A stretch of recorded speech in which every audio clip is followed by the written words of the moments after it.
সাত সকালে হরিদেবপুরে আতঙ্ক, প্রকাশ্য রাস্তায় এক মহিলাকে লক্ষ্য করে গুলি। দুষ্কৃতীদের গুলিবিদ্ধ মহিলা এমআরআই বাঙ্গুর হাসপাতালে ভর্তি এবং গুলিবিদ্ধ মহিলা মৌসুমী হালদার, যেমনটা জানা যাচ্ছে বয়স 38।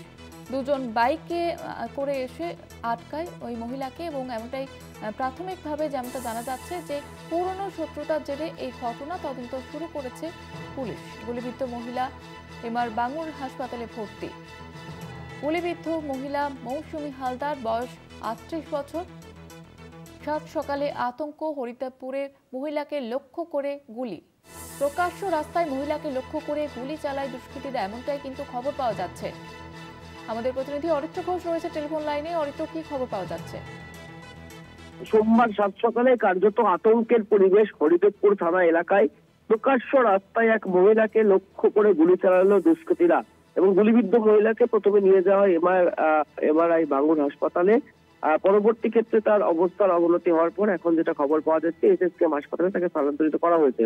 এবং পুলিশ সূত্রে খবর পাওয়া যাচ্ছে যে আহত ওই মহিলার নাম মৌসুমী হালদার, বয়স 38। তিনি সকালে প্রাতঃ ভ্রমণে বেরিয়েছিলেন, ওই এলাকারই বাসিন্দা। যেটা প্রত্যক্ষদর্শীদের বয়ান যে দুজন যুবক বাইকে করে এই রাস্তায় আসে, এসে পথ আটকায় প্রথমে মহিলার সাথে বেশ কিছুক্ষণ বচসা হয় বলে প্রাথমিকভাবে খবর পাওয়া যাচ্ছে। তারপরেই একজন যুবক পকেট থেকে বন্দুক বের করে আচমকা গুলি করে পালিয়ে যান এবং মৌসুমী হালদারের পিঠে গুলি লেগেছে বলে জানা যাচ্ছে। গুলি লাগার খবর শুনেই সেখানে ছুটে আসেন তার পরিবারের লোকজন।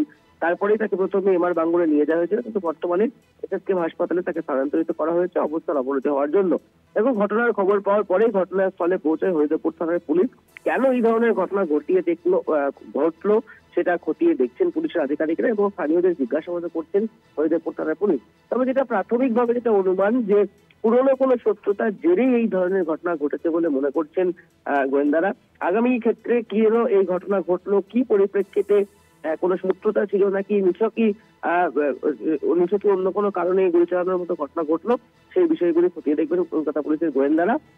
তবে খুব উল্লেখযোগ্যভাবে এই হরিদেবপুর সংলগ্ন এলাকায় বেশ কিছু বছর ধরেই কিন্তু এই যে দুষ্কৃতি রাজ বা দৌরাত্ম তা বেড়েই চলেছে। সেই ঘটনারই প্রমাণ আজকে সকালের এই ঘটনা। একদম প্রকাশ্য রাস্তায় দিবালোকে মহিলাকে লক্ষ্য করে গুলি চালানো দুষ্কৃতীরা। ধন্যবাদ অরিত্র।